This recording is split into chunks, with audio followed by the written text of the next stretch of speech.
Hello everyone! Ito na naman po si Len para sa ating ika-11th day ng ating pag-share ng devotion video. So, bago po tayo magsimula sa ating daily devotion videos is huwag natin makakalimutan ang manalangin. Ama namin Diyos na makapangyarihan sa lahat, muli Panginoon, nagpapasalamat po kami para sa buong araw na ito, Panginoon, na sinamahan ninyo kami, Panginoon, binigyan ng lakas, Panginoon, upang matapos ang aming mga trabaho sa pag-isang buong araw, Panginoon.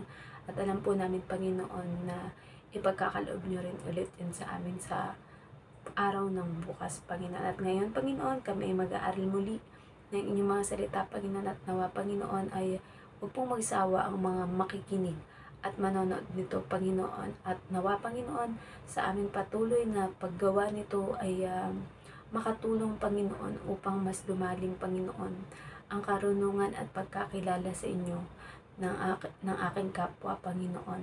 At nawa, Panginoon, ay palagi niyo ipagkaloob, Panginoon, ang karunungan, Panginoon, na nagmumula sa inyo upang maintindihan namin ng lubos, Panginoon, kung gaano kayo kabuti at kung gaano ninyo kami kamahal.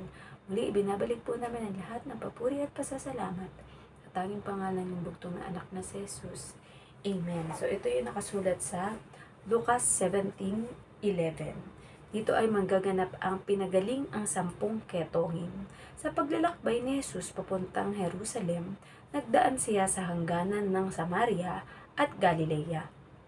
Message, dito naman daw ay mangyayari ang pagpapagaling ni Jesus sa 10 ketongin, kung saan habang naglalakbay daw si Jesus papunta sa Jerusalem ay dumaan ito sa hangganan ng Samaria at Galilea.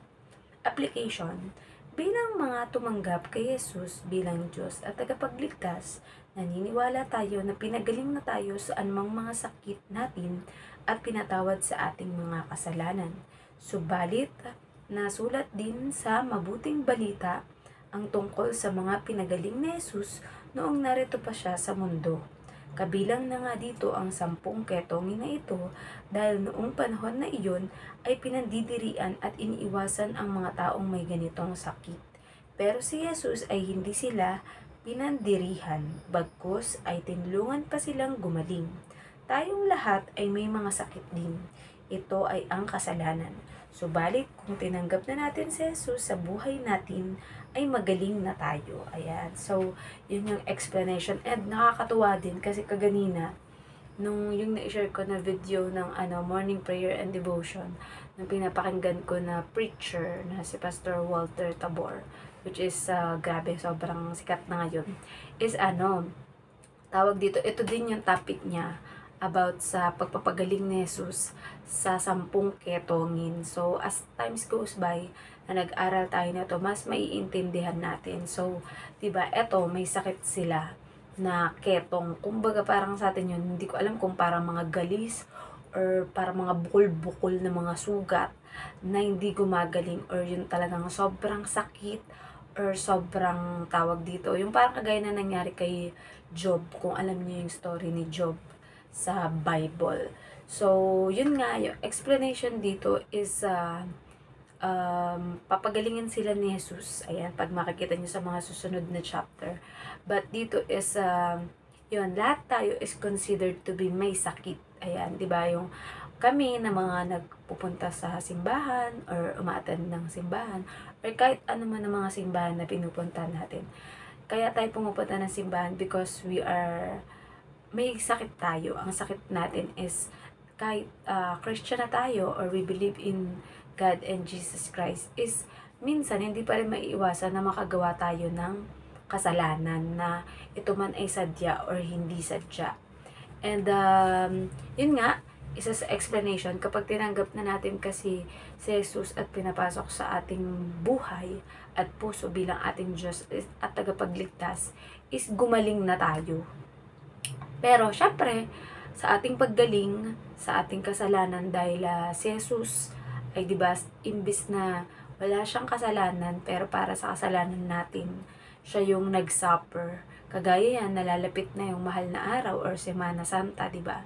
Kung saan aalalahanin na naman yung ginawang sakripisyo ni Jesus, na siya yung nagkaroon ng latay, naghirap, kinutya ng mga tao, ipinako sa krus, namatay, inilibing at muling nabuhay.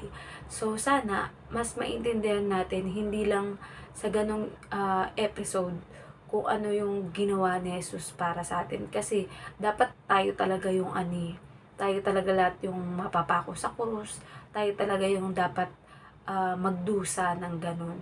Pero dahil sa sobrang pagmamahal sa atin ng Diyos, ayaw niya na tayo yung masaktan or mahirapan, kasi kung tayo yung ipapako sa krus, abay mauubos na ng tao, kasi halos lahat ng tao mula sa kay Adan na lahi na nagmula is nagsimula talaga doon ang kasalanan. So kahit hindi pa man napapanganak or ipapanganak pa lang, meron na talaga na binhi ng kasalanan. Pero ang ginawang solusyon ng ating Panginoong Diyos is ipinadala niya ang kanyang anak na si Jesus, para si Jesus na walang bahid dungis, as in walang bahid ng kasalanan, siya yung mag-suffer para sa kasalanan nating lahat. So kung tutuusin, 'di ba, kung iisipin natin, malaki yung utang na loob natin sa kay Jesus, pero okay lang yan sa kanya, baliwala yan sa kanya. Ang importante sa kanya is mailigtas tayo sa ating mga kasalanan. And bilang pagbibigay pasasalamat natin kay Jesus, ayan, syempre, una is yun, kung halimbawa wala ka pang relasyon or pagkakilala kay Jesus, dapat simulan mo na makilala siya ng lubos at maunawaan mo kung ano yung malalim na ginawa niya para iligtas tayo sa kasalanan natin. Kasi 'di ba, kung tutuusin, malaya na tayo ngayon kung nabuhay tayo ng panahon nila noon, nila Abraham, ng mga unang ninuno natin, nila Eva at Adan. Sobrang matindi yung parusa sa mga taong nagkakasala noon. Kumbaga, kaya nga si Jesus, 'di ba, tutuusin, wala naman talaga siyang kasalanan. Ang inano lang sa kanya is yun, mapunta sa kanya yung lahat ng kasalanan natin, kasi hindi kakayanin ng tao na iligtas ang kanyang sarili, dahil kahit anong pagsunod natin sa batas, hindi natin mape-perfect na masusunod ang batas. Kumbaga, kung sa isang tupa na walang bahid dungis, may dungis tayo.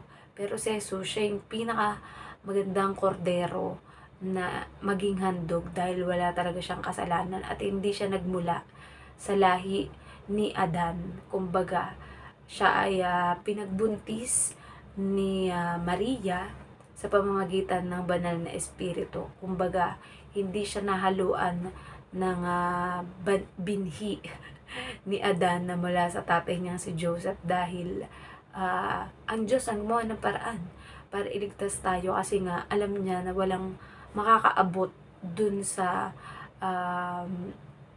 criteria para mailigtas ang buong mundo.